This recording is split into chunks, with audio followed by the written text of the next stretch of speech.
Muito boa noite a todos vós, é um privilégio poder estar mais uma vez convosco. Espero que tudo esteja a correr bem pela graça do Senhor. Lembram-se onde é que nós ficámos? Ficámos no capítulo 2 de Daniel, a nossa análise. Onde é que nós ficámos? Quem se lembra? E já agora eu vou fazer uma pergunta. Eu às vezes gosto de fazer assim um pequenino teste. Eu gostaria de perguntar se alguém fixou qual foi a grande lição que nós podemos retirar deste sonho que Deus deu ao rei pagão Nabucodonosor. Lembram-se? Qual foi a grande lição? Nós vimos, reparem, nós ficámos no versículo 30, ok? E eu vou ler mais uma vez os versículos 28 a 30, ok? Só para dar uma pequenina recapitulação do que dissemos e depois vamos seguir a nossa análise do livro de Daniel. Portanto, Daniel está na presença do rei Nabucodonosor e ele diz assim: mas há um Deus no céu, o qual revela mistérios, pois fez saber ao rei Nabucodonosor o que há de ser nos últimos dias. Reparem aqui nesta expressão que Daniel utilizou em relação ao rei, nos últimos dias. Sabem o que é que isto verdadeiramente quer dizer? Esta é uma expressão idiomática que é utilizada no Antigo Testamento. Eu podia dar aqui várias passagens. Repara, Gênesis 49:1, Números 24:14, Deuteronômio 4:30, 31:29, 2 Samuel 2:2, Ezequiel 38:16. Só para vocês verem, portanto, que há muitas passagens, portanto, que contêm esta expressão idiomática. E isto significa, portanto, esta expressão normalmente é usada ou tem o significado de futuro. Ou seja, o que é que Daniel estava aqui a dizer? Pois fez saber ao rei Nabucodonosor o que há de ser nos últimos dias, ou seja, no futuro. E reparem que também é dito no versículo 29, estando tu, ó rei, no teu leito, surgiram pensamentos a respeito do que há de ser depois disto, aquele pois que revela mistérios te revelou o que há de ser. Reparem, esta revelação que Deus deu ao rei Nabucodonosor vai de depois disto até aos últimos dias.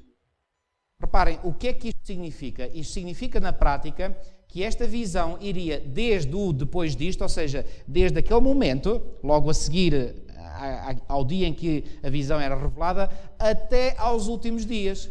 Então reparem, estas expressões combinadas, o que é que dizem sobre a visão? Que é uma visão que abarcaria toda a história, desde aquele momento até ao fim do tempo. Está claro isto na vossa mente? Agora, qual foi a grande lição que eu disse que nós poderíamos aprender deste episódio do sonho que este rei pagão teve? Reparem, mais uma vez naquela expressão, diz assim, versículo 29, estando tu, ó rei, no teu leito, surgiram pensamentos a respeito do que há de ser depois disto. O que é que o rei começou a pensar quando foi para a cama? Ele foi para a cama, não conseguiu dormir logo, ele começou a pensar como é que seria o seu reino no futuro. E reparem, o facto de Deus ter dado a este rei um sonho mostra claramente que Deus estava aqui. Estava claramente a ler o que ia na mente do rei Nabucodonosor. Então o Senhor, sabendo que ele estava a pensar sobre o futuro, é como se lhe respondesse da seguinte forma: ok, tu queres saber o que é o futuro? Pois bem, eu vou-te revelar o futuro. Ok? O que é que isto nos ensina sobre a capacidade de Deus ler os pensamentos? Ensina-nos que Deus consegue ler os pensamentos de cada um. Aliás, há um texto, venham ver esse texto comigo em Hebreus, mantenham sempre a Bíblia aqui aberta no nosso texto base, que é Daniel 2, por agora, Hebreus capítulo 4. Hebreus capítulo 4. E vamos ler os versículos 12 e 13. Diz assim: porque a palavra de Deus é viva e eficaz e mais cortante do que qualquer espada de dois gumes e penetra até ao ponto de dividir alma e espírito, juntas e medulas. E é apta para discernir o quê? O que é que lá diz? Os pensamentos e propósitos do coração. Agora associem isto que o versículo 12 acabou de dizer com o que diz a seguir o 13. E não há criatura que não seja manifesta na sua presença. Na presença de quem? Na presença de Deus. Pelo contrário, todas as coisas, quantas coisas? Todas as coisas estão descobertas e patentes aos olhos daquele a quem temos de prestar contas. Quantas coisas estão patentes aos olhos daqueles a quem temos de prestar contas? Todas as coisas. Isso inclui os nossos pensamentos, sim ou não? Claro que sim. Claro que sim, Deus conhece os nossos pensamentos. Mas também vos disse que o diabo não consegue ler os nossos pensamentos. Como é que nós podemos provar isso? Através do texto que nós acabámos de ver. Porque se o diabo conseguisse ler o que ia na mente do rei Nabucodonosor, ele certamente teria dito isso aos seus magos e astrólogos e tudo, e eles teriam, com base naquilo que era o sonho do rei Nabucodonosor, forjado uma interpretação qualquer. Então reparem, temos aqui um exemplo bíblico, para mim é um exemplo muito bom, de que, por um lado, Deus lê os nossos pensamentos, Deus conhece os nossos pensamentos, mas o diabo não. Irmãos, para mim isto é uma boa nova. Porque se nós quisermos guardar determinadas coisas, nós podemos ter a certeza que aqui na nossa mente o diabo não tem acesso. Reparem, é verdade que o diabo pode induzir nos pensamentos. Reparem, são coisas diferentes. Não é ler, é induzir. Reparem, ele pode induzir-nos um determinado pensamento, e muitas vezes ele o faz. Reparem, a nossa mente, ela tanto pode ser influenciada e é influenciada pelas forças sobrenaturais do bem, como pelas forças sobrenaturais do mal. Portanto, Satanás pode induzir-nos pensamentos. Aliás, o que é uma tentação, senão uma indução de um pensamento que o diabo põe na nossa mente? É isso, ok? Mas Satanás não consegue ler os nossos pensamentos. Então, se nós queremos, às vezes, guardar, eu até dei aquele exemplo que se passou comigo, se nós queremos guardar determinados segredos que Deus nos revela e que podem ser, às vezes, até uma fuga para nós, cuidado com quem nós falamos. E lembram-se de eu ter dito que o problema não está tanto na pessoa que será o nosso confidente, mas no facto de que quando nós abrimos a boca a alguém, então aí Satanás sabe o que vai na nossa mente, porque nós colocamos na nossa boca o que está lá na mente. E aí sim ele tem acesso imediato. É evidente, ok? Então vamos continuar com a nossa análise do livro de Daniel. Muito bem. Agora, a partir do versículo 31, agora sim, Daniel começa então a revelar ao rei aquilo que ele tinha visto. E como eu já disse, vocês podem imaginar que o rei Nabucodonosor, à medida que Daniel começa a fazer a sua explanação, eu posso imaginar, bom, isto é uma imagem minha, eu posso imaginar que o queixo do rei Nabucodonosor começou a decair cada vez mais. Ele ficou boquiaberto, porque realmente ele começou a relembrar-se daquilo que ele tinha visto, e começa a dizer, uau, como é que este homem consegue descobrir tudo? Bom, mas Daniel já lhe tinha dito que aquilo que ele iria revelar não é pelo poder de qualquer homem, porque nenhum homem é capaz de fazer isso, mas há um Deus no céu que revela mistérios. Já tínhamos lido isso no versículo 28. Então, no versículo 31 ele diz assim, tu, ó rei, estavas vendo, e eis aqui uma grande estátua.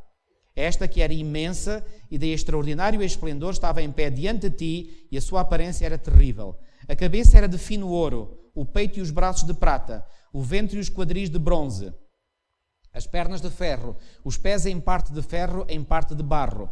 Quando estavas olhando, uma pedra foi cortada sem auxílio de mãos, feriu a estátua nos pés de ferro e de barro e os esmiuçou. Então foi juntamente esmiuçado o ferro, o barro, o bronze, a prata e o ouro, os quais se fizeram como a palha das eiras no estio, e o vento os levou, e deles não se viram mais vestígios. Mas a pedra que feriu a estátua se tornou em grande montanha, que encheu toda a terra. Agora reparem o que Daniel disse ao rei no versículo 36. Este é o sonho e também a sua interpretação, diremos ao rei. Rei, isto que eu acabei de dizer é o sonho que tu tiveste. Reparem, Daniel aqui nem faz uma pergunta e diz assim, ó rei, foi este mesmo o sonho que tu tiveste? Não. Daniel afirma com toda a segurança, com toda a autoridade, este é o sonho que tu tiveste. Sem lhe perguntar se estava confirmado ou não. Porque Daniel sabia. E porquê que Daniel sabia? Porque Deus lhe tinha revelado. E agora, reparem, irmãos, não é difícil vocês conseguirem compreender que o rei, neste momento, ele está totalmente aberto na sua mente aqui, a receber a interpretação. Então, se ele estava na presença de um homem que lhe disse tintim por tintim qual foi o sonho que ele sonhou, então está ali claramente o homem, o único homem que lhe pode dar a correta interpretação, não há dúvidas sobre isso. E agora, reparem, estava atingido o propósito de Deus. E porquê que eu digo que estava atingido o propósito de Deus? Porque o objetivo do Senhor para Nabucodonosor não era tanto estar-lhe ali a revelar um sonho, era que ele, Nabucodonosor, pudesse compreender por revelação divina o que é que o futuro reservava para a história da humanidade, incluindo para ele próprio, rei Nabucodonosor. Não se esqueçam que Babilónia na altura era a grande superpotência mundial. A grande superpotência mundial. Claro, depois outras se seguiram, que vamos ver exatamente quais foram, mas Babilónia era a grande superpotência. E já agora, sabem que quando estas superpotências do passado atingiram o seu clímax, não quer dizer que outros países, outras nações não existissem. Só que todas essas nações e países estavam subjugadas ao rei da superpotência. neste caso ao rei de Babilónia. Por isso é que Daniel vai usar uma expressão que iremos ler mais a seguir, rei de reis. O que é que isto quer dizer? Ele era rei sobre vários outros reis. Reis de outras províncias, de outras nações, mas todos deveriam obediência ao rei de Babilónia. Já agora, aproveito já para lançar aqui outra deixa para interpretarmos o Apocalipse. No Apocalipse, no livro do Apocalipse, quando lá fala de Babilónia, nos capítulos 17 e 18, saibam que a Babilónia do tempo do fim, que não será um império literal, mas um império espiritual, essa Babilónia do tempo do fim também irá governar sobre todos os reis da terra. A linguagem do Apocalipse, não é minha. Ou seja, o que é que irá acontecer no tempo do fim? É exatamente o mesmo modelo de governação que existiu na antiga Babilónia. Não há nada de novo debaixo do sol. Aqueles que me conhecem há mais tempo devem saber que este é um dos versículos mais citados que eu cito. Irmãos, porque reparem, quando nós estudamos a história à luz da revelação, fica claro. Fica claro. E mais uma vez, eu já expliquei isso, desculpem a minha repetição. Porquê que não há nada de novo debaixo do sol? Porque os grandes protagonistas da história são os mesmos e eles não mudam. Quem são os grandes protagonistas da história? É Deus, por um lado. Eu, o Senhor, não mudo, diz Malaquias 3,6. Hebreus 13,8 diz Jesus Cristo é o mesmo ontem, hoje e o será para sempre. Tiago 1,17 diz que nele não há sombra de variação, portanto Deus não muda. Portanto, um dos grandes protagonistas, o principal protagonista da história, não muda. Depois, o outro grande protagonista é Satanás, não é tão grande, felizmente, como Deus, mas é poderoso igualmente, Satanás, ele não muda também. Continua a ser o mesmo mentiroso e pai da mentira desde que se rebelou contra Deus no céu. E depois o outro protagonista é a raça humana, que também na sua essência não mudou nada. Então reparem, tendo os mesmos ingredientes, o que é que vocês querem que surja? Um bolo diferente? Não, só pode surgir a mesma coisa. Por isso é que a história se repete. E por isso nós podemos aprender tanto da revelação, porque a revelação nos mostra esta dinâmica do grande conflito, e esta dinâmica do grande conflito não é em nada, sublinho, em nada diferente hoje do que foi no passado. Então, ao percebermos como é que foi a dinâmica do grande conflito no passado, nós estamos a perceber como é que é a dinâmica do grande conflito hoje. Está isto claro na vossa mente, sim ou não? Isto é pura lógica. Ok? Muito bem. Vamos avançar. Então, reparem, agora no versículo 37, Daniel começa então a dar a explicação do sonho. E diz assim, tu, ó rei de reis, cá está a expressão, rei de reis. Repare, e Daniel aqui não estava a dizer isto só para bajular o rei. É porque, na prática, ele era mesmo rei de outros reis. Portanto, isto era um facto, não há aqui bajulação nenhuma da parte de Daniel. A quem o Deus do céu conferiu o reino, o poder, a força e a glória. Oh, irmãos, eu não sei se conseguem reparar na força destas palavras que Daniel disse a Nabucodonosor. Sabe o que é que ele disse aqui? De uma forma muito educada, muito simpática, muito cortês, mas disse-lhe uma grande verdade, com o intuito de que o rei se lembrasse de uma verdade fundamental. É que Daniel disse a quem o Deus do céu conferiu o reino, o poder, a força e a glória. Ou seja, por outras palavras, Daniel está a dizer a Nabucodonosor, tudo o que és e tens é porque Deus te concedeu. Irmãos, isto deve ser algo que nunca podemos esquecer. Isto é algo que nenhum rei, nenhum presidente, nenhum primeiro-ministro alguma vez deveria esquecer. Mas eu atrevo-me a dizer que a esmagadora maioria dos líderes políticos de hoje nem sequer se lembram disto. Mas este é um facto. Lembram-se quando Jesus... Venham ver esse texto comigo. João, capítulo 18. Evangelho de João, capítulo 18. João, capítulo 18. Vocês conhecem este episódio, mas nunca é demais nós o recordarmos. João, capítulo 18.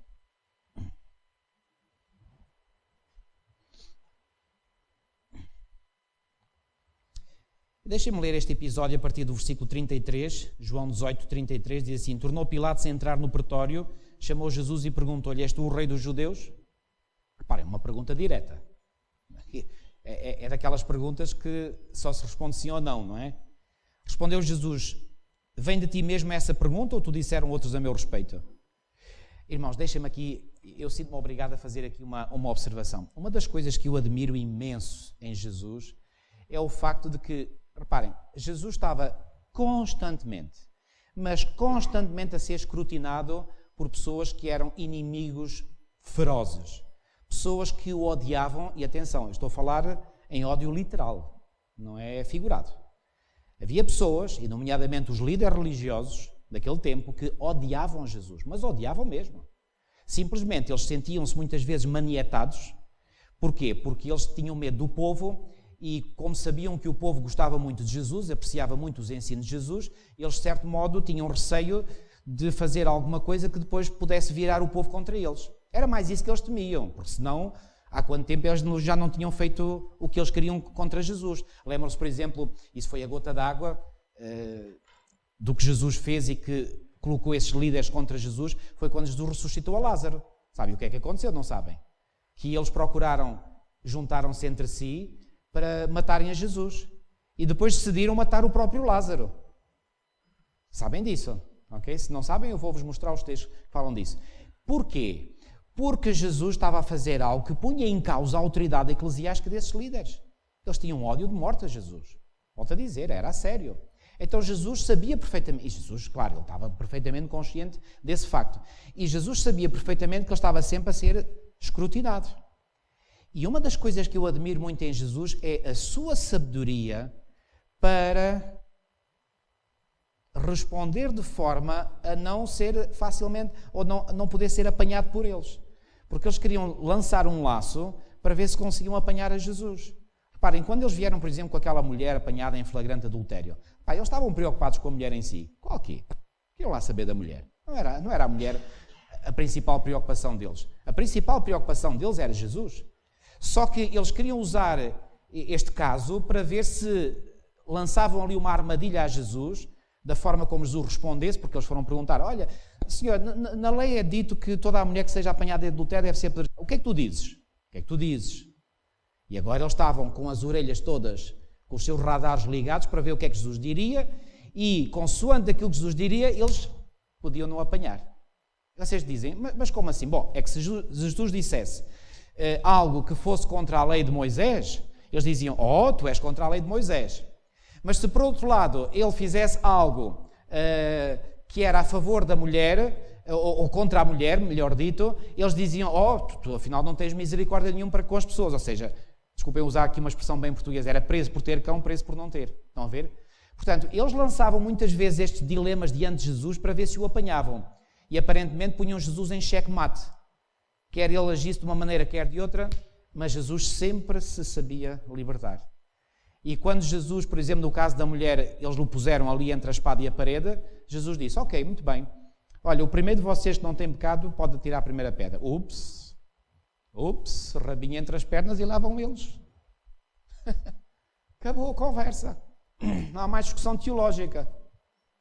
Uma vez foram perguntar a Jesus, olha, com que autoridade é que fazes isso? Só que eu também tenho uma pergunta para vós. Sabem, aqui estava a arte de Jesus, a sabedoria de Jesus. Sabem, quando às vezes nos confrontam com perguntas, e vou-vos dizer, eu não sei se já se aperceberam disso, eu já começo a ter alguma experiência da vida de ministério, eu já me apercebo muitas vezes que às vezes quando fazem perguntas é com segundas intenções. Às vezes não é, claro, muitas vezes não é. Às vezes é com o desejo genuíno de querer saber, mas muitas vezes eu vejo que por trás de uma pergunta há uma segunda intenção. E às vezes essa intenção nem sempre é a melhor, é uma intenção maldosa. E Jesus ali claramente se apercebeu que com aquela pergunta havia uma intenção maldosa por detrás. Então Jesus diz, ok, então eu vou responder com uma pergunta também. O batismo de João era dos homens ou era de Deus? E eles, retiraram-se à parte, foram consultar entre eles e está mal. Se a gente vai dizer que é de Deus, ele vai nos dizer, então porquê que não aceitais? Se nós vamos dizer que é dos homens, o povo vira-se contra nós. Então eles foram ter Jesus e disseram, olha, a gente não te responde a essa pergunta. Tudo bem, então se vocês não respondem à minha pergunta, eu também não respondo à vossa. Está feito. Irmãos, isto é de uma sabedoria divina. E vou-vos dizer uma coisa, eu tenho pedido a Deus e peço cada vez mais que Ele me dê esta sabedoria para me saber muitas vezes esquivar quando às vezes eu vejo que as pessoas também estão a querer encostar entre a espada e a parede. Isto é de uma sabedoria. Aprendam, irmãos, aprendam. Porque qualquer um de vós, mais cedo ou mais tarde, vai precisar desta sabedoria. Se não precisou já. Bom, vamos voltar ao nosso encontro de Jesus com Pilatos. Então Jesus aqui, reparem, Pilatos faz uma pergunta e como é que Jesus responde? Com outra pergunta. Ok? Versículo 35. Replicou Pilatos, porventura sou judeu? Claro, ele não era judeu, ele era romano. A tua própria gente e os principais sacerdotes é que te entregaram a mim. Que fizeste? Bom, aqui reparem, Pilatos era um grande político. Grande entre aspas. Os políticos gostam sempre de também tentar salvar a sua pele, não é? E aqui Pilatos, ele disse uma verdade. Repare, ele começou por dizer, sou eu judeu, ou como quem diz, eu não sou judeu. Depois ele disse, a tua própria gente e os principais sacerdotes é que te entregaram a mim. Ele não estava a dizer nenhuma mentira, isto tinha sido verdade. A tua própria gente, quem é esta tua própria gente? Os judeus.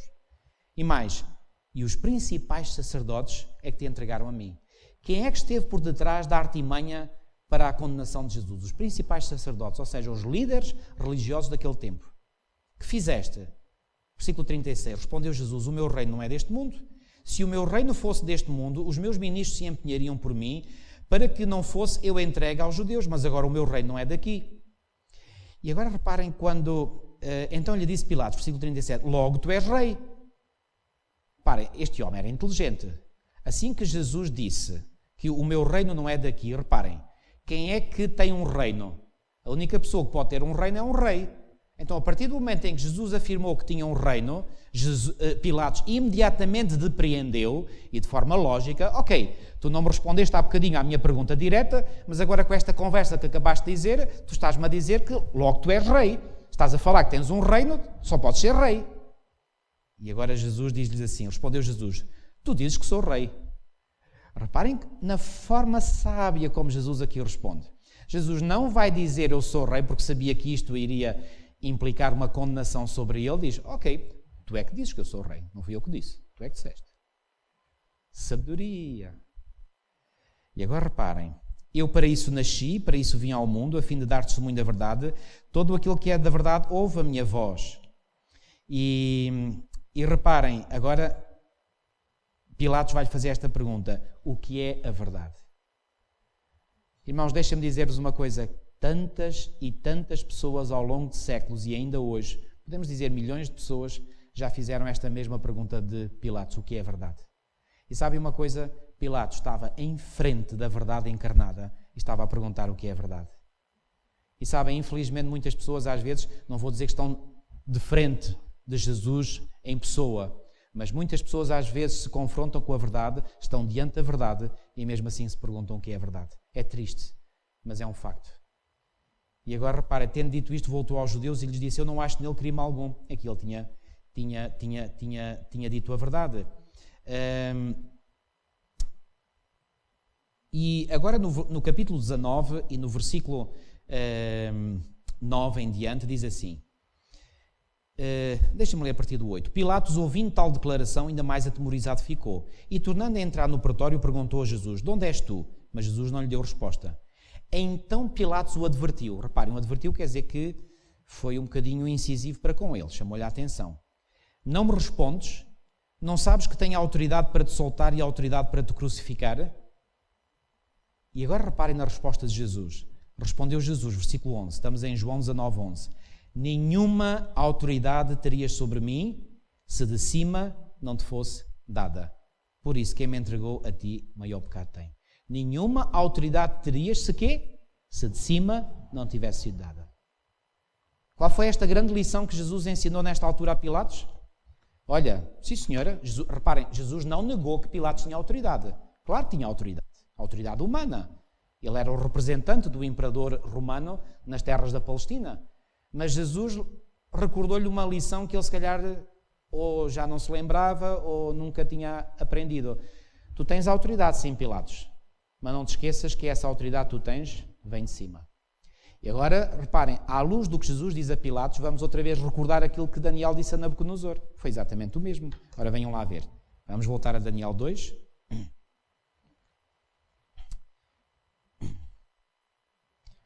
Versículo 37. Ó Rei de Reis, a quem o Deus do céu conferiu o reino, o poder, a força e a glória. Irmãos, esta é uma lição que muitos governantes hoje em dia desprezam ou ignoram, mas isto é um facto. E nunca deveríamos nos esquecer que qualquer autoridade que existe é porque Deus, de certo modo, permite essa autoridade. Por isso é que o apóstolo Paulo, deixa-me aqui abrir um outro parênteses para explicar isto, por isso é que o apóstolo Paulo, muito claramente em Romanos 13, e por exemplo também em Tito e Pedro, em 1 Pedro 2, dizem que nós devemos respeitar as autoridades constituídas. Agora, muitos se colocam esta pergunta, e bem, que é um grande dilema que muitas vezes nós cristãos podemos viver, é, então e quando a autoridade me pede algo que vá contra a vontade de Deus? Bom, aí nós devemos responder, podemos e devemos responder como Pedro respondeu perante as autoridades eclesiásticas de Jerusalém. Mais importa obedecer a Deus do que aos homens. E sabem, eu estou absolutamente convencido nos últimos dias, todos aqueles que quiserem permanecer ou permanecerem fiéis a Deus, vão ser confrontados com este argumento. Quando levados perante as autoridades, as próprias autoridades, e por detrás dessas autoridades civis haverá certamente autoridades eclesiásticas, e muitos conhecerão a Bíblia, vão usar o texto de Romanos 13. Eu não tenho dúvida nenhuma disso. Já agora, Romanos 13, venham lá ver. Eu sei que conhecem, mas estamos... Reparem, este seminário, no fundo, eu sei que não estou talvez a revelar muitas coisas novas, algumas poderão ser novas, mas às vezes faz bem nós recordarmos aquilo que já sabemos, ok? Romanos 13. Romanos capítulo 13. E já agora, um pormenor que talvez nunca tenham pensado. Paulo escreveu esta carta a quem?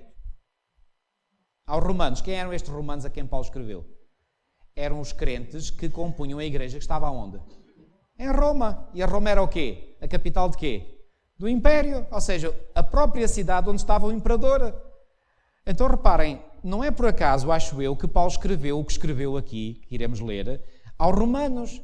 Porque se havia crentes que estavam mesmo na boca das autoridades mais importantes daquele tempo, eram aqueles que moravam em Roma, porque Roma era a capital do Império. E olhem o que é que ele vai dizer a partir do versículo 1. Todo homem esteja sujeito às autoridades superiores, porque não há autoridade que não proceda de Deus e as autoridades que existem foram por ele instituídas. Uau! Eu vou-vos dizer, estas palavras de Paulo já deram a volta à cabeça de muitos crentes. E muitos se perguntaram, como é que é possível que Paulo tenha dito uma coisa destas? Será que Paulo aqui não foi inspirado? Bom, mas ele próprio escreveu que toda a Escritura é divinamente inspirada, então isto também tem que ser inspirado, sim ou não? Sim. Versículo 2. De modo que aquele que se opõe à autoridade resiste à ordenação de Deus, e os que resistem terão sobre si mesmos condenação.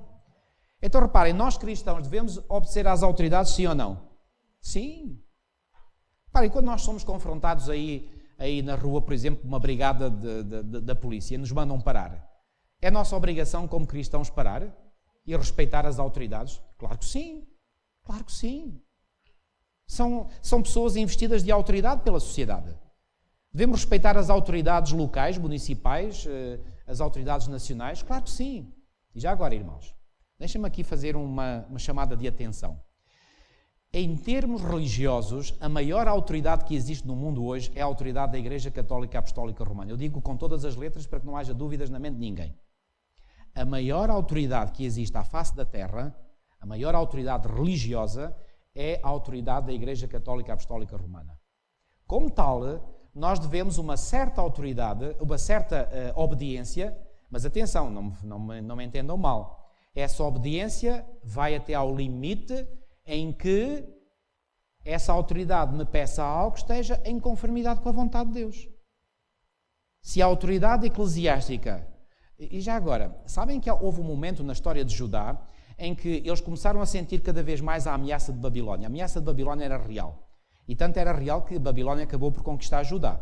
Já fiz referência a isso na primeira ou na segunda conferência.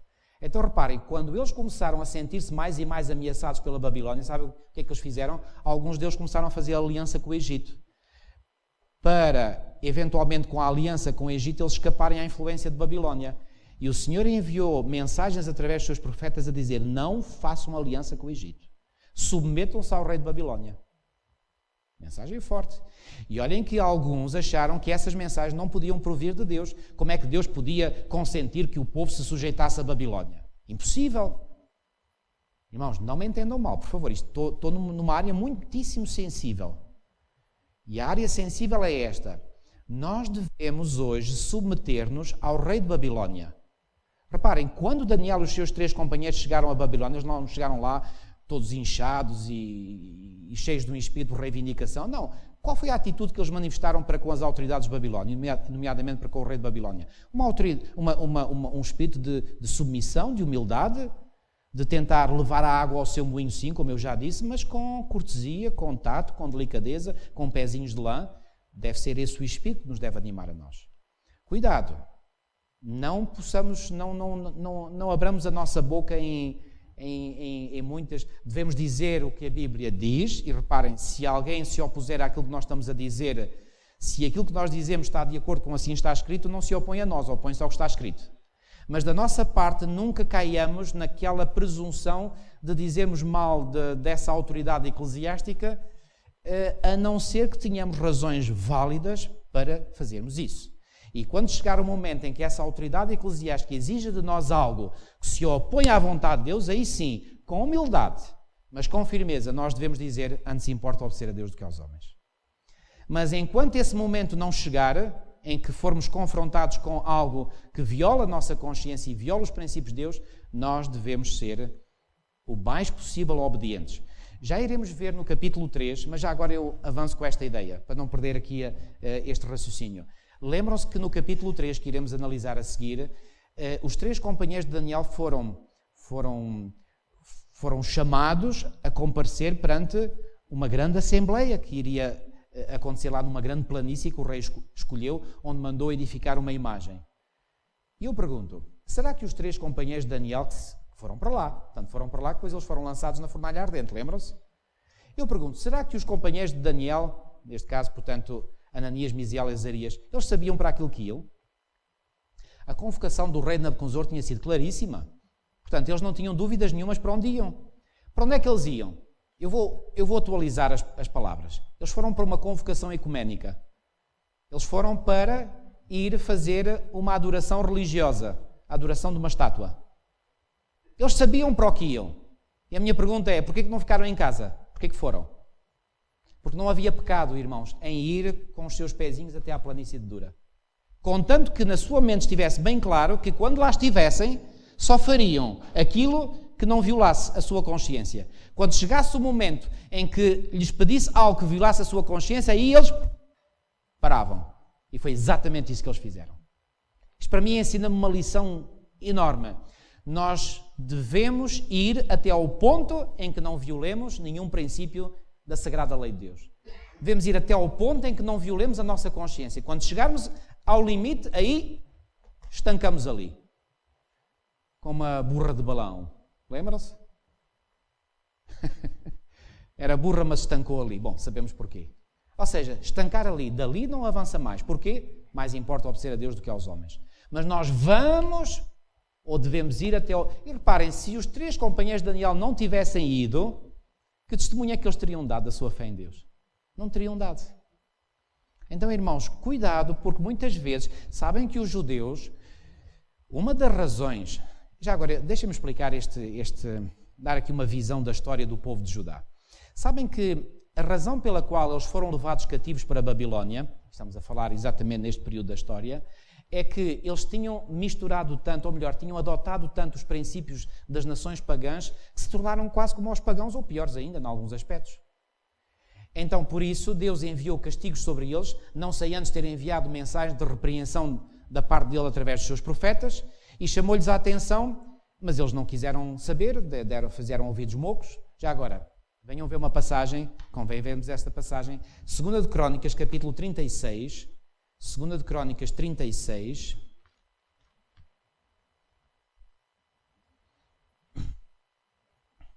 Segunda de Crónicas 36,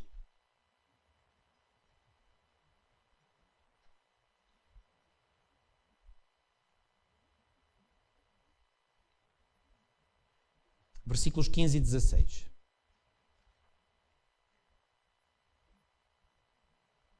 Diz assim: E o Senhor Deus de seus pais lhes enviou a sua palavra pelos seus mensageiros, madrugando e enviando-lhes, porque se compadeceu do seu povo e da sua habitação. Então, o que é que o Senhor enviava? Reparem, isto é o que estamos a estudar na semana de oração deste ano. Portanto, diz aqui que o Senhor Deus de seus pais lhes enviou a sua palavra pelos seus mensageiros. Quem eram estes mensageiros? Os seus profetas. Madrugando e enviando-lhes, porque se compadeceu do seu povo e da sua habitação. Porém, versículo 16, zombaram dos mensageiros de Deus e desprezaram as suas palavras e mofaram dos seus profetas. Até que o furor do Senhor subiu tanto contra o seu povo que mais nenhum remédio houve. O que é que estes textos claramente dizem? Que Deus enviou profeta após profeta para os advertir, mas eles mofavam dos profetas. E como resultado disso, foram para o exílio. Bom, o exílio, vou-vos dizer, foi um trauma na mente coletiva do povo de Judá. Ainda hoje os judeus falam desse trauma. Portanto, aquilo foi um trauma. Mas esse trauma ensinou-lhes algo, felizmente. E quando eles regressaram do exílio, eles nunca mais quiseram cair no mesmo erro que os seus antepassados caíram. Ou seja, de se misturar com as nações ou de, pegar em práticas dessas nações pagãs e enculturar na sua própria vida. Só que, infelizmente, sabe o que é que fizeram? Caíram no outro extremo. Então agora, para não se contaminarem com as nações, eles agora puseram-se no seu cantinho, bem isoladinhos, e não tentavam sequer comunicar. Por isso é que, no tempo de Jesus, nós vemos eles, por exemplo, nem falavam com os samaritanos. Ui, chega para lá, senão ainda fico contaminado. Eles tinham caído no extremo oposto. Tinham aprendido a lição que não deveriam absorver os costumes dos pagãos, e essa foi uma boa lição, sem dúvida, mas depois caíram no outro extremo. Reparem, eu sei que é muito difícil nós conseguirmos este equilíbrio, só é possível pela graça e pelo poder do Senhor. Mas o equilíbrio é este. Nem devemos misturar-nos com os pagãos a ponto de absorver deles os seus costumes e formas de proceder, mas também não devemos isolar-nos completamente e não ter nenhum contacto com ninguém do mundo. São dois extremos a evitar. Ou seja, onde é que está o meio termo? Onde é que está o equilíbrio? Conviver sim com as pessoas que se apresentarem diante de nós, mas tendo os nossos pés muito bem assentes no chão, bem firmes na plataforma da verdade, e saber o que é que são os nossos princípios e não ceder nos nossos princípios. Porque quando nós não cedemos nos nossos princípios, irmãos, aí nós damos um testemunho poderosíssimo. Poderosíssimo. E foi exatamente isso que os 3 amigos de Daniel fizeram lá na planície de Dura.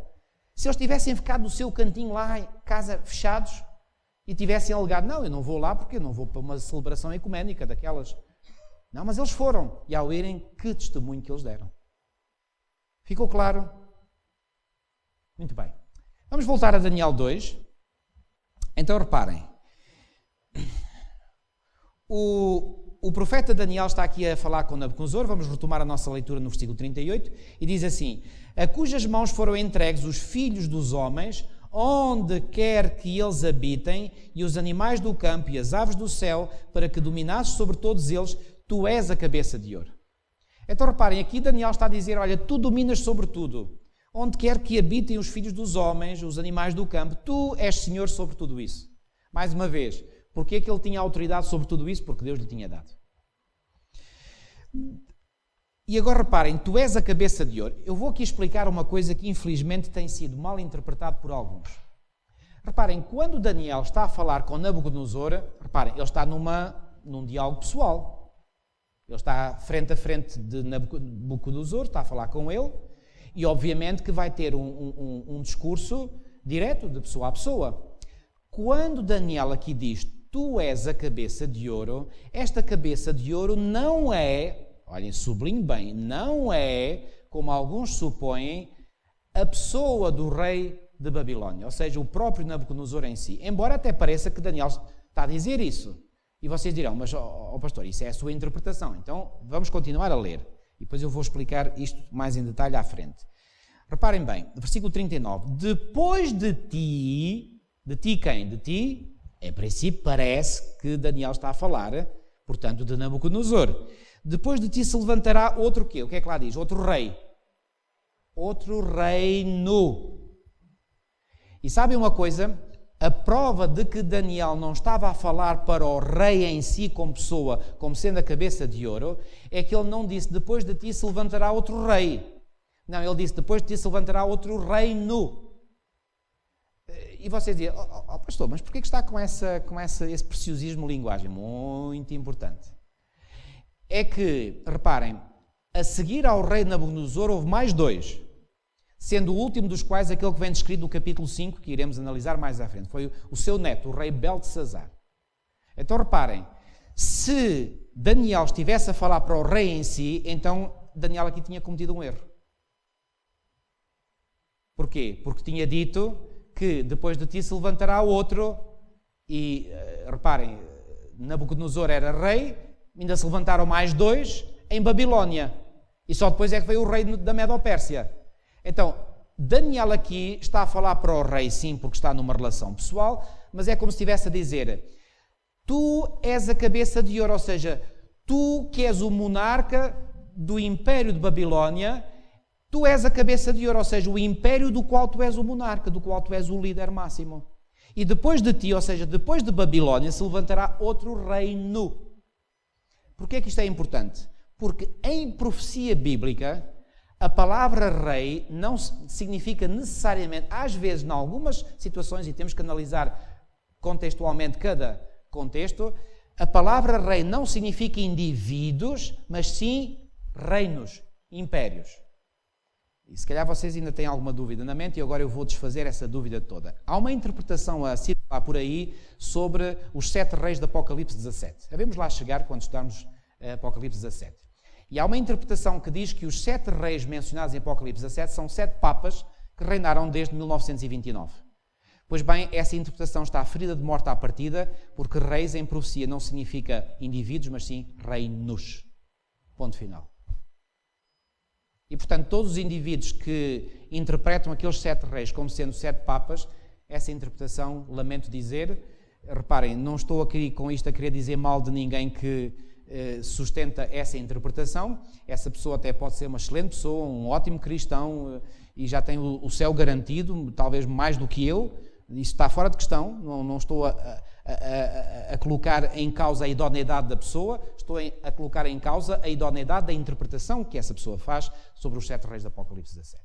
Ok? Isto é claro. E eu vou-vos mostrar aqui mais alguns detalhes no livro de Daniel que mostram exatamente isso. Ok? Mas vamos continuar a nossa interpretação. Então diz assim: depois de ti se levantará outro reino inferior ao teu, versículo 39, e um terceiro o quê? Reino de bronze, o qual terá domínio sobre toda a terra. O quarto reino, mais uma vez, será forte como ferro, pois o ferro a tudo quebra e esmiuça. Como o ferro quebra todas as coisas, assim ele fará em pedaços e esmiuçará. Quanto ao que viste dos pés e dos artelhos em parte de barro de oleiro e em parte de ferro, será esse um reino dividido. Contudo, haverá nele alguma coisa da firmeza do ferro, pois que viste o ferro misturado com barro de lodo. Como os artelhos eram em parte de ferro e em parte de barro, assim por uma parte o reino será forte e por outra será frágil. Quanto ao que viste do ferro misturado com barro de lodo, misturar-se-ão mediante casamento. Há outra versão que fala semente humana. Eu aqui prefiro o termo desta versão, casamento. Ou seja, lembram-se, por exemplo, na Idade Média, quantos e quantos casamentos não houve entre famílias reais europeias? A rainha de Espanha casava com o rei não sei de onde, e o rei não sei de onde casava com a rainha não sei de onde. Havia cruzamentos através de casamentos reais entre famílias reais europeias. Sabem qual era o objetivo? O objetivo era criar um tipo de Europa unida. Essa união nunca apareceu. Apesar de todas essas tentativas de casamentos reais entre famílias reais, isso nunca resultou em nada. Okay? Portanto, é o que a profecia aqui indica. Misturar-se-ão mediante casamento, mas não se ligarão ao outro, assim como o ferro não se mistura com o barro. Já agora, recordo, eu já disse isto, não vou repetir em detalhe, vou só recordar. Lembram-se o que é que o barro representa? Eu já falei aqui, o que é que o barro é símbolo. Já agora, nesta visão que o rei Nabucodonosor teve, tudo o que ele vê é simbólico. Reparem, eu vou recordar. A cabeça de ouro é simbólica, sim ou não? Representa a cabeça alguma coisa? Sim. O peito e os braços de prata são um símbolo, sim ou não? Sim. O bronze ou o cobre das coxas é um símbolo? Sim. O ferro das pernas é um símbolo? O ferro que está nos pés é um símbolo? A pedra que havia de vir é um símbolo? A montanha é um símbolo? E eu pergunto, e porquê que o barro não há de ser um símbolo? Então o barro é um símbolo. E se o barro tem que ser um símbolo, então será um símbolo de quê? Vamos ver um texto em Isaías 64. Isaías 64. Isaías 64. Irmãos, se algum de vós, entretanto, tiver alguma dúvida, até pode interromper. Eu não me preocupo, não me leva a mal de que possam interromper. Ok? Isaías 64, versículo 8. Mas agora, ó Senhor, Tu és o nosso Pai. Nós somos o barro. Nós quem? O que é que Isaías está a falar para quem? Nós, povo de Deus. Ok? Nós somos o barro. E Tu, o nosso oleiro. E todos nós, obra das tuas mãos. Reparem que aqui no contexto desta passagem bíblica, fala aqui de barro e fala de oleiro. E lá em Daniel 2 não fala de barro de oleiro, porque nem todo o barro é de oleiro. Porque há barro que não dá para os oleiros trabalharem com ele, porque é muito... Enfim, não é maleável. Portanto, estamos a falar de um barro de oleiro. Ou seja, um barro que é possível ser maleável. Porquê que Isaías, inspirado pelo Espírito Santo, claro, diz que nós, povo de Deus, somos o barro? Se nós formos verdadeiramente discípulos de Cristo, nós vamos nos deixar quê? Moldar. Aqueles que não se deixam moldar, pois esse não é barro de oleiro. Esse pode ser barro de outra coisa qualquer. Do oleiro não são, porque o oleiro é Cristo. Estão a ver? Então, quando em Daniel 2... nós temos a menção de barro de oleiro, esse barro é um símbolo, já vimos, e é um símbolo de quem? Do povo de Deus. E mais uma vez recordo aquilo que eu já tinha dito. Nos pés da estátua, ou os pés da estátua eram constituídos por quê? Por ferro. Eu pergunto, o ferro que estava nos pés seria o mesmo ferro das pernas, sim ou não? Claro que era. E se o ferro das pernas representava, já lemos a visão, não vou agora entrar aqui em detalhes. Se o ferro das pernas representava o Império Romano, o que é que vocês acham que o ferro dos pés representa? Tem que ser Roma também. Só que agora Roma está misturada com quem? Com o povo de Deus, com a Igreja Cristã. E eu pergunto, historicamente, o que é que resultou na prática da união de Roma pagã, do Império Romano pagão, com a Igreja Cristã? Dessa combinação, o que é que resultou? Roma pagã, Roma imperial mais Igreja Cristã, Roma mais Igreja igual a Roma papal. Está claro, sim ou não? Daniel 2. Então diz assim, versículo 44. Mas nos dias destes reis, atenção que aqui aparece a palavra reis. Nos dias destes reis, quais reis? Todos estes reis, o primeiro, o segundo, o terceiro e o quarto, mencionados anteriormente. O Deus do céu suscitará o quê? Um reino que não será jamais destruído. Este reino, e reparem, vocês poderão dizer, pastor, mas agora aqui no início do versículo 44 fala em reis. Reis, não diz reinos, mas atenção, ainda não li todo o versículo 44. Diz assim, este reino, que é o reino de Deus, não passará a outro povo, esmiuçará e consumirá todos estes reinos. Então reparem, o próprio versículo 44 fala primeiro em reis, depois em reinos. O que é que isto quer dizer? Reis é igual a reinos em profecia. Está claro? Ora, se isto é assim, e é mesmo, então os 7 reis do Apocalipse 17, reparem, eu não disse ainda o que é que são, nem vou dizer ainda. Mas há uma coisa que eu posso desde já afirmar, que são 7 indivíduos ou 7 papas, isso não é. Isso é absolutamente certo. Ok? São qualquer outra coisa, desde que seja reinos, mas papas não são de certeza. Ok? Isso está claro. Muito bem. Então, nos dias destes reis, o Deus do céu susterá um reino. Versículo 45. Como visto que do monte foi cortada uma pedra, sem auxílio de mãos, e ela esmiuçou o ferro, o bronze, o barro, a prata e o ouro, o grande Deus fez saber ao rei o que há de ser futuramente. Certo é o sonho e fiel a sua interpretação. Reparem, o grande Deus fez saber ao rei o que há de ser futuramente. Lembram-se daquelas expressões com que nós começámos a conferência de hoje? Reparem, o que é que Deus fez conhecer a um rei pagão? O que estava à sua frente no futuro. Deus consegue ler o futuro, sim ou não? Claro que consegue. Ok? E Deus revelou este rei. Agora, versículo 46. Então o rei Nabucodonosor se inclinou e se prostrou o rosto em terra perante Daniel. Imaginem. Reparem, não é que Daniel quisesse. E certamente não quis. Mas o rei sentiu-se tão... que ele deve ter criado um impacto tão forte na sua mente que ele nem pensou mais 2 vezes. Ele inclinou-se diante de Daniel porque reconheceu certamente que Daniel era um servo do Deus Altíssimo. E olhem o que ele fez. E ordenou que lhe fizessem a oferta de manjares e suaves perfumes. Disse o rei Daniel, certamente o vosso Deus é o Deus dos deuses e o Senhor dos reis e o revelador de mistérios, pois pudeste revelar este mistério. Então o rei engrandeceu a Daniel e lhe deu muitos e grandes presentes e o pôs por governador de toda a província da Babilónia, como também o fez chefe supremo de todos os sábios da Babilónia. Já agora iremos ver depois no capítulo 3 que estes sábios da Babilónia não devem ter ficado muito contentes com esta promoção de Daniel. Mas também não podiam fazer nada, era o próprio rei que o tinha lá posto.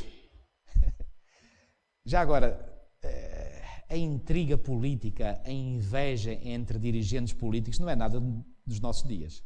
Mais uma vez, não há nada de novo debaixo do sol. Aqui eu posso ter a certeza, e vocês irão depois ver através de um detalhe no capítulo 3, que os companheiros, os sábios, sobre quem Daniel foi colocado como chefe, eles ficaram... Quem é que me consegue traduzir isto? Ficaram cheios de dor de cotovelo. Iremos ver. Eu agora só lanço esta dica, depois vocês irão perceber porquê. Vamos continuar a ler. Versículo 49. O último versículo do capítulo 2. A pedido de Daniel. A pedido de quem? A pedido de Daniel. Constituiu o rei a Sadraque, Mesaque e Abednego sobre os negócios da província de Babilónia. Já agora, houve uma vez alguém que me criticou por eu ter dito isto, mas eu acho que não é nenhuma ofensa dizer o que eu vou dizer a seguir. Nós, portugueses, somos um povo que temos muito a cultura da cunha. Sabe o que é a cunha? Meteu uma cunha para... Eu pergunto, acham que Daniel aqui não meteu uma cunha ao rei Nabucodonosor para os seus 3 companheiros? Eu acho que sim.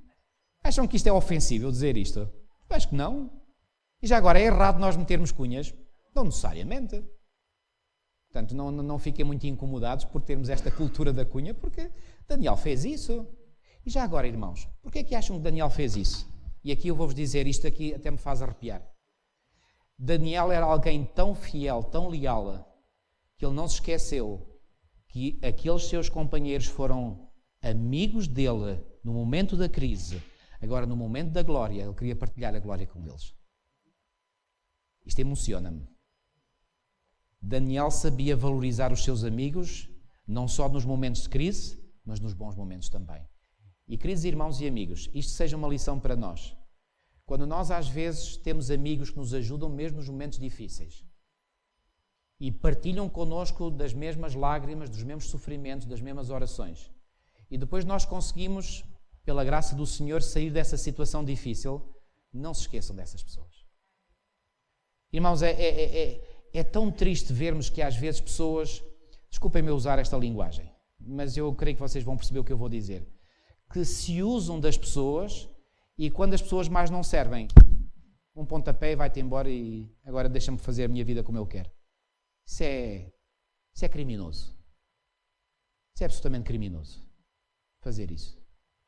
Daniel tinha respeito, tinha admiração, tinha carinho pelos seus amigos. E ele quis preservar os seus... Sabem, eles estavam todos num ambiente hostil, que era um ambiente de Babilónia. E, portanto, Daniel ali fez... Reparem, já que ele tinha sido tão agraciado pelo rei, ele aproveitou essa graça que tinha recebido do rei, não apenas para ele mesmo, mas estendeu o seu favor aos seus amigos também. Eu acho isto é lindo demais. Reparem, por exemplo, uma pessoa que seja abençoada, ela não deve receber essas bênçãos de Deus que recebe na sua vida e conservar essas bênçãos só para si. Ela deve espalhar também pelos outros. E sabem quais são as pessoas que devem receber a prioridade das prioridades? Bom, reparem, Daniel não tinha família, e vimos por que razão ele não teria família, porque ele tinha certamente sido feito eunuco. Portanto, a sua família, digamos assim, eram os seus amigos. A nossa prioridade absoluta deve ser a nossa família. O nosso marido, a nossa esposa, os nossos filhos, prioridade absoluta. A propósito disso, há um texto em 1 Timóteo 5,8. Venham ler esse texto comigo. 1 Timóteo 5,8. 1 Timóteo capítulo 5, versículo 8.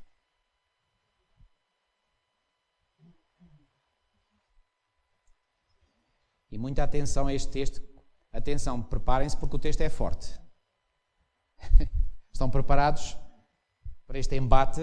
Diz assim, 1 Timóteo 5,8. Ora, se alguém não tem cuidado dos seus, e especialmente dos da própria casa, tem negado a fé e é pior do que o descrente. Se não acham que isto é forte, alguma coisa está mal na vossa mente, no vosso coração. Se alguém não tem cuidado dos seus, e especialmente dos da própria casa, tem negado a fé e é pior do que o descrente. Daniel não negou a fé. Ele preservou os interesses da sua família. Naquele caso eram os seus amigos. Não tinha mais ninguém chegado a ele. Irmãos, posso ainda roubar um bocadinho do vosso tempo? São 7, neste momento, já são 7:10. Se calhar ficamos por aqui. Mas deixem-me só dar então aquilo que eu, às vezes na brincadeira, é mesmo na brincadeira, porque eu detesto telenovelas, mas sei que nas telenovelas diz cena dos próximos capítulos. Porquê é que vem aqui indicado? Eu já vou dar assim a imagem global e depois nós entraremos em detalhe. Já agora, estão a ver que o meu estudo de Daniel não vai escapar de nenhum versículo. Vamos ler capítulo a capítulo, versículo a versículo. Eu não sei estudar a Bíblia de outra maneira, tem que ser assim. E depois comparar, esclarecer algumas coisas para que fique mais claro a visão do livro. Reparem, Daniel 3 apresenta-nos então uma grande festa de consagração, uma imagem. E essa imagem, reparem bem, a maior parte dos eruditos bíblicos é de acordo de que essa imagem que Nabucodonosor mandou construir lá numa enorme planície era uma réplica da imagem que ele viu em sonho. Só com uma diferença. É que a imagem que ele viu em sonho era uma imagem heterogénea, ou seja, composta de diferentes materiais. Sabem qual era o objetivo do rei Nabucodonosor agora ao fazer uma imagem só de ouro? Era como se ele quisesse dizer, não, eu sou a cabeça de ouro e sou o peito e os braços e as coxas e as pernas e os pés. O meu reino vai durar eternamente. E era perante essa visão da história que ele agora queria que todos os seus súbditos se inclinassem. Reparem, o pedido que Nabucodonosor fez não era só que se subjugassem a uma imagem, também era, claro, mas a subjugação, a submissão, o inclinar-se perante a estátua era uma forma de dizer nós concordamos com a visão do rei Nabucodonosor sobre a história futura. E vocês acham que os 3 companheiros de Daniel podiam dizer sim à visão de Nabucodonosor quando eles conheciam a verdadeira visão que Deus tinha dado? É evidente que não. Então, quando eles se recusaram a inclinar-se diante da estátua, não era apenas por receio de transgredir o segundo mandamento. Também era, claro. Isso está fora de questão. Mas para além do receio de transgredirem o segundo mandamento, que nos proíbe de nos inclinarmos diante de imagens de escultura, o seu receio também era, não, simplesmente nós não alinhamos na visão da história que Nabucodonosor tem, porque a visão dele é uma distorção daquela visão que Deus lhe revelou e que ele conhece muito bem. Se ele não conhecesse, ainda era desculpável, mas é que ele conhecia. E aqui ele já estava claramente a mostrar uma rebeldia muito forte. Ok? Portanto, é com base nessa visão que depois nós iremos compreender o capítulo 3, está bom?